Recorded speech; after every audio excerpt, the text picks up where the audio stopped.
Coach of the Memphis Tigers, Daron Schoenrock, the old pitching coach from your days. That had to be a big thrill for you to sit back and watch Dan Langfield deal after the first inning tonight. Yeah, he kind of didn't. He really didn't get out of the gates. He's kind of feeling for things early, and we said, Dan, you got to get back to being aggressive and attacking, because I think he kind of gives hitters too much credit sometimes. And then as the game went on, he got stronger and stronger. And then he was at the pitch count mark where you start early in the season. You got to go get him. But great outing for Dan. I mean, I know you guys late in the game, you're not keeping up. You don't really care out there. You're trying to win a ball game.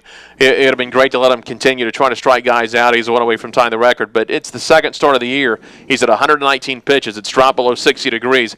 You don't want anything to happen. We got a lot of baseball to be played this year. A lot of baseball. We're trying to figure things out, and who can go between starters and Ben. And Eric got the ball tonight. And actually, look back on it, if we'd have probably thrown a breaking ball too, I think he gets that guy. So it was good to get a young guy in there, but also great for Dan for us to save that win like that for him. You talk about so much momentum. The second inning was big momentum for Langfield. Struggled in the first, as you mentioned, got touched up, gave up 2 runs, had a couple walks, struck out the side in order, and from that point on, he was just in cruise control. Yeah, he quit feeling for things is what he did. He started attacking and using his stuff, and once he got his fastball going, it set up all his secondary stuff. So, and I thought we had opportunities. We just got it. We're one hit away from that thing several times of expanding the lead a little bit more, but it's also good to be in games like this, and these one-run games are tough to win on the road, and that's a good win for our guys. Nine hits, all singles. You scratch out the runs when you needed. You left 15 men on base, but you're able to get the runs. Langfield kept you in it. Your bases loaded counts, though, to be fair, all came with 2 outs in the game. Yeah, it's tough with 2 outs, and and the running track was not conducive to. Yeah.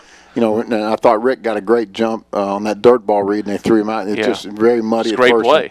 And our base runners were saying it was real hard to get footing at first base, so we kind of limited. We did hit and run once, and then came up positive with it. But I think what you'll see now the comfort of we got a little comfort in this ballpark now, and I expect our guys to go back and give us better at bats tomorrow. Tomorrow's the important game, as you mentioned, because game 2, you either win a series or you get a series tied up, so it's big for both teams tomorrow, and you got to put the ball in the hands of Ryan Holland, who had a really nice outing last week. Ryan's coming off a good start, and that was as good as that was for Dan. Now Ryan's got to follow it up, and I think you'll see a solid.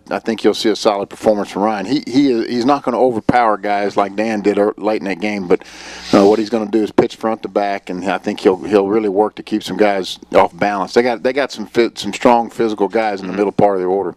The infield may be a little bit more dry tomorrow. It might be able to get out and run a little bit, maybe pressure Kennesaw a little bit more. Yeah, and another thing tonight is another good defensive game for the Tigers, and that's I've preached all along, if you don't make errors, you're going to be in a lot of games, and that was a difference tonight. All right, congratulations, Coach. We'll talk to you tomorrow. Thanks, Jeff.